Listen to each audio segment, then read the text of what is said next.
టాలీవుడ్ లో అయితే దేవిశ్రీ లేదంటే తమన్ ఇలా ఆల్టర్నేటివ్ కంపోజర్స్ ఉన్నారు కానీ కోలీవుడ్ లో మాత్రం అనిరుద్ రవిచందర్ తప్ప మరో పేరు వినిపించడం లేదు. సినిమాలకి హీరో డైరెక్టర్ ఎవరైనా మ్యూజిక్ డైరెక్టర్ మాత్రం అనిరుద్ధే. ఆ రేంజ్ లో తన మ్యూజిక్ తో తమిళ ఇండస్ట్రీని ఏలేస్తున్నాడు ఈ బక్కోడు. అనిరుద్ రవిచందర్ ఇది పేరు కాదు, ఇప్పుడు బ్రాండ్. అనిరుద్ పేరు పోస్టర్ మీద కనిపించినా, సినిమాలో ఇతడి పాట వినిపించినా తిరుగుండదు అంతే. ఆ రేంజ్ లో కోలీవుడ్ ని తన మ్యూజిక్ తో ఏలేస్తున్నాడు అనిరుద్. రీసెంట్ గా రజనీకాంత్ కూలీ సినిమాకి సంగీతం అందించి బాక్సాఫీస్ దగ్గర మరో బ్లాక్ బస్టర్ డెలివరీ చేశారు. అసలు బాక్సాఫీస్ దగ్గర యావరేజ్ కావాల్సిన చాలా సినిమాల్ని అనిరుద్ తన ఎనర్జెటిక్ బీజిఎంతో బ్లాక్ బస్టర్ చేసిన సందర్భాలు చాలానే ఉన్నాయి. ఫ్యూచర్ లో అనిరుద్ లేకుండా సినిమా చెయ్యను అని స్టేట్మెంట్ ఇచ్చేశారు లోకేష్ కనగరాజ్.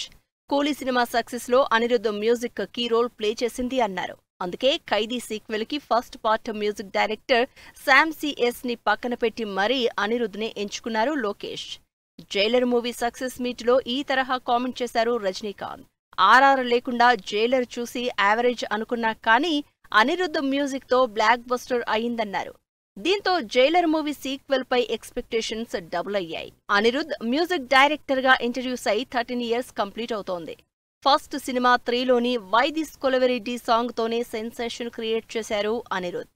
ఆ తర్వాత వరుసగా స్టార్ హీరోల సినిమాలకు మ్యూజిక్ అందిస్తూ కోలీవుడ్ లో తిరుగులేని మ్యూజిక్ డైరెక్టర్ గా చక్రం తిప్పుతున్నారు. కేవలం తమిళంలోనే కాకుండా ఛాన్స్ దొరికినప్పుడల్లా తెలుగులోనూ అదరకొడుతున్నారు. పవన్ కళ్యాణ్ అజ్ఞాతవాసి సినిమాతో తెలుగులో ఎంట్రీ ఇచ్చిన Anirudh last year Devara part 1, ఈ ఏడాది కింగ్డమ్ తో box office musical block buster delivery చేశారు. ఈ రేంజ్ లో సెన్సేషన్ క్రియేట్ చేస్తున్న అనిరుద్ ఫ్యూచర్ ప్రాజెక్ట్స్ పై ఎగ్జైట్మెంట్ పెరిగిపోతోంది.